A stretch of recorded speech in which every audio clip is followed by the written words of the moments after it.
Kid story studio में खुशामदीद। आइए आज की दिलचस्प कहानी से लुत्फ अंदोज हों।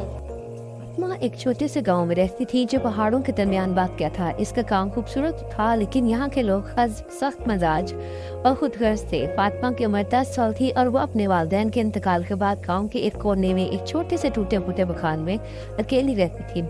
इसके पास खाने के लिए कुछ खास नहीं होता था, लेकिन फिर भी वो हमेशा खुश रहती थी और जो कुछ भी मिलता दूसरों के साथ बांट लेती थी। फातिमा का मामूल ये था कि वो हर रोज गांव के बाहर वाक़ जंगल में जाती है, वहाँ से लकड़ियाँ चुनकर लाती। वो लकड़ियाँ गांव के लोगों को बेचकर अपना गुजारा करती थी। एक दिन जब वो हस्बे मामूल जंगल में लकड़ियाँ चुन रही थी, उसने एक अजीब आवाज़ सुनी।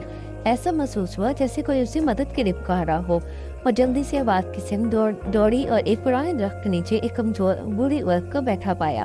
औरत के चेहरे पर तकलीफ के आसार थे और वो मुश्किल से सांस ले रही थी। फातिमा ने जल्दी से अपनी पानी की बोतल निकाली और उसे औरत को दे दी।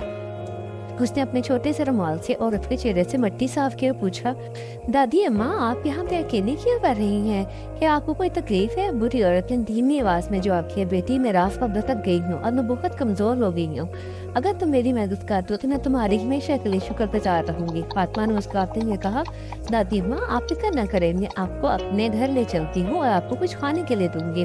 फातिमा ने अपने लकड़ियों को वहीं छोड़ दिया और बूढ़ी औरत का सहारा देखकर अपने छोटे से घर ले आई। उसने अपनी बहुत रोटी और कुछ सब्जी जो उसने अपने लिए रखी थी औरत को खिलाई।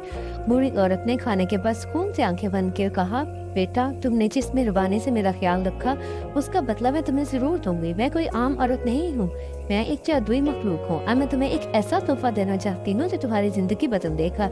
ये कहकर बूढ़ी औरत ने अपने जेब से एक छोटा सा शीशी निकाली जिसमें एक खुशबू भरी हुई थी। ये एक जादुई खुशबू है, बूढ़ी औरत ने कहा।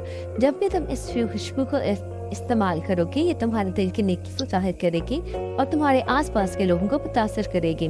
लेकिन याद रखना ये खुशबू सिर्फ उन लोगों के लिए काम करेगी जो दिल से नेक और मेहरबान है।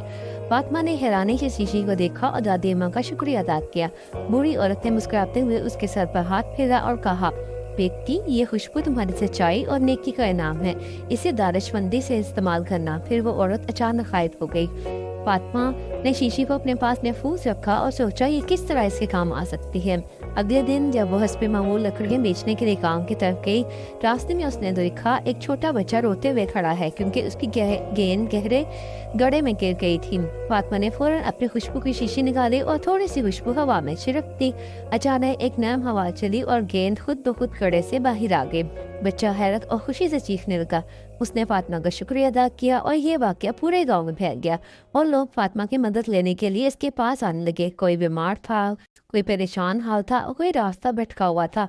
फातिमा अपनी खुशबू से सबकी मदद करती और हर बार लोग उसकी नेकी की तारीफ करते। आहिस्ता आहिस्ता फातिमा का नाम पूरे इलाके में मशहूर हो गया। लोग उसके अखलाक और नेकी के किस्से सुनाते, उससे दुआ करे तो खास करते। एक दिन गांव के सरदार जो दिल और खुदगर्ज इंसान था फातिमा के पास आया। उसने कहा, फातिमा मैंने सुना है कि तुम्हारे पास एक जादुई खुशबू है जो हर मसला हल कर सकती है। मुझे वो खुशबू दो ताकि मैं अपनी दौलत और ताकत को मजीद बढ़ा सकूं। फातिमा ने मुस्कुराते हुए जवाब दिया, सरदार साहब ये खुशबू सिर्फ नेकी और दूसरों की भलाई के लिए है। अगर आप इसे अपनी खुदगर्जी के लिए इस्तेमाल करेंगे तो ये असर नहीं करेगी। सरदार गुस्से में वापस चला गया और दिल में सोचा किसी न किसी तरह वो खुशबू हासिल करके ही रहेगा। रात को सरदार ने चोरी से फातिमा के घर में घुसने की कोशिश की, लेकिन जैसे ही उसने खुशबू की शीशी को छुआ पूरे गांव के सामने अपनी गलती का इतराफ करना पड़ा। इस वाक़े के बाद गांव के लोगों ने फातिमा को की इज्जत और मोहब्बत में मजीद इजाफा कर दिया। वो सब इसके पास अपने न सिर्फ मदद के लिए बल्कि इससे नेकी और भलाई के सीखने के लिए। फातिमा की जिंदगी बदल गई और वो एक आम यतीम लड़की नहीं रही बल्कि पूरे गांव की रहनुमा बन गई।